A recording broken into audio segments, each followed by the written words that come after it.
ঈদুল আজহার সামনে রেখে কোরবানির পশু নিয়ে প্রস্তুত যশোরের খামারিরা। ভালো দামের প্রত্যাশা তাদের।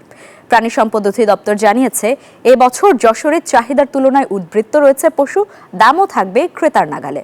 বুলবুল শহীদ খান হিমেলের তথ্যচিত্রে ডেস্ক রিপোর্ট। যশোর জেলায় ছোট বড় মিলিয়ে গবাদি পশুর 16,043টির মতো খামার রয়েছে। খামারগুলোতে কোরবানির ঈদকে সামনে রেখে পশুপালন করা হয়। বান্ডেল থাকলে প্রতি সেনমানিতে টাকা বাঁচবে।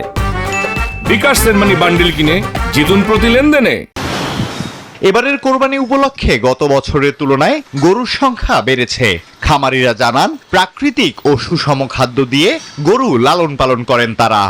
সামনে যে ঈদ আছে আর কয়েকদিন, যাতে বিক্রয়ের জন্য ভালো সুবিধা, ভালো খরিদ্দার বা বেচা কিনা করা যাবে সেই আলোচনা করার গরু পালন খাওয়া দাওয়া করতেছি। কুরবানির সামনের সময় তো ওই জন্য আমরা হয়তো একটু ব্যস্ত সময় পার করছি গরুর খাওয়া দাওয়ার বিষয়ে।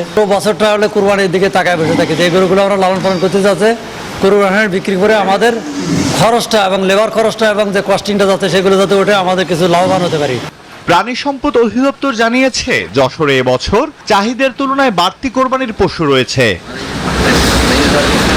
স্থানীয় চাহিদা মিটিয়ে বাইরেও সরবরাহ করা যাবে, দামও থাকবে ক্রেতার নাগালে। আমাদের যশোরে কুরবানি উপলক্ষে যে মোটা তাজাকৃত পশু আছে সেটা আমরা পর্যাপ্ত আছে। আমরা আশা করতেছি যে খামারিরা একটা ভালো দাম পাবে এবং যারা ক্রেতা আছে তারাও দামটা নাগালের বাইরে যাবে না আশা করতেছি আমরা। প্রাণী সম্পদ অধিদপ্তরের তথ্য মতে, জেলার 8 উপজেলায় 1,14,574টি পশু কোরবানির জন্য প্রস্তুত করা হয়েছে। জেলায় এবার পশুর চাহিদা 95,812টি। আলহাদি খান, ডেস্ক রিপোর্ট, নিউজ 24।